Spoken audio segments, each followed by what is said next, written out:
There are three sides or faces of Cancer, three types of Cancers. Which one are you? The first decan is the decan of Venus and the Moon. Picatrix described this as teaching the knowledge of love, subtlety, and skills. Agrippa described it as a young virgin, an acuteness of senses and subtlety of will, and the love of men, of people. So this is the particularly soft side of Cancer, one that relates to Venus and the Moon, both of the nurturing planets. Venus and the Moon are both fairly comfortable in Cancer, so there is a sense of beauty, comfort, and ease within this decan. This is the decan of relationships, of mixing and mingling. But there is a side of victory to this decan as well, with the goddess Nike ruling it, and some say Apollo too. The victory of love, of using charm to overcome, merge, and create. At its worst, it's lacking something that you need in abundance. The fear of not being cared for, of not being nurtured, of losing money, of not prevailing, of losing love. Cancer holds on, and with the moon decan, it may be especially willing to hold. It does not want to let go. So Mars or Saturn here can be especially uncomfortable. Both planets which require letting go, whether quickly or slowly. This decan does create a sense of initiation about the placements here, being the one to get things started or the one to end things, even if you want to hold on and remain in the past. But it can also be the desire of luxuries and comforts and connections, wanting to have so much that you're overflowing and abundant. But there is an innocence and sweetness in the love of this decan, not necessarily the sensual nature you're used to from Venus. It is nurturing, loving, and connecting in all kinds of ways. The next decan is the Mercury-Mars decan. The Picatrix did describe it as a beautiful woman, singing songs of love and joy, the face of playing, wealth, joy, and abundance. Agrippa also described it as someone very happy, very rich, but a man. To me, this decan is the secret garden. Austin Koppock calls this decan the walled garden, which is where I get the secret garden vibe from, because in this case, Mars is not actually harmful, it's protecting. It's feeling safe enough to be able to party and have fun with your friends, because this is often the Three of Cups when it comes to tarot. It's being able to relax and enjoy that beauty around you, the art,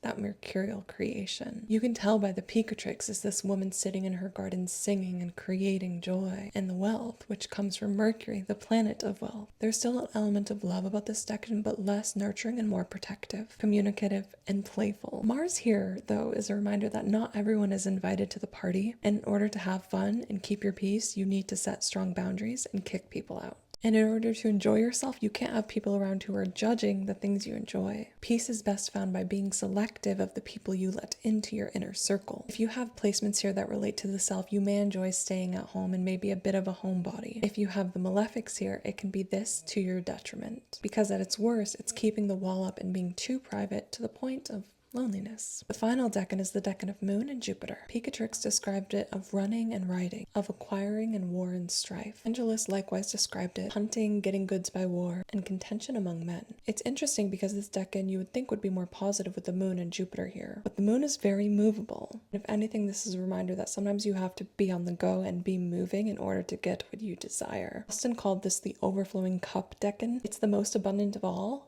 but it shows that the most abundance comes from your own action. While Cancer may love to stay at home, this is the side of Cancer that is more action-orientated and may not love that description. The golden chains are still present here in those descriptors, so there is still a sense of abundance and luxury, but is it possible to feel chained by this desire for abundance and luxury? This is a fertile decan. Planets thrive here because there's so much room to create in this overflowing cup of energy. Austin even calls this a privileged decan, and you really have to consider what you do with your privilege. Within this decan, many people will, if they gain privilege, choose to stay at home and create and paint, but they may first have to go out and seek and get it before they can get there. Many people within this decan are artists who are lucky to have a life where they can create, but they may also make it or have someone else in their life make that for them. If malefic, it can be an overabundance of these things, overspending or overworking. It can be too much generosity, giving too much to the point that you then have to go out and hunt for more. And at its worst, this can also be a money-hungry decan where you feel like you don't have enough to be comfortable and secure. It is the hunger for resources, happiness, and art, and someone who wants to stay at home and enjoy those things, but feels an urge to go out and get them. My spouse's sun sign is here representing the father, and my spouse has a father who is very privileged, born into a life of abundance, but also travels often with that Cancer energy, and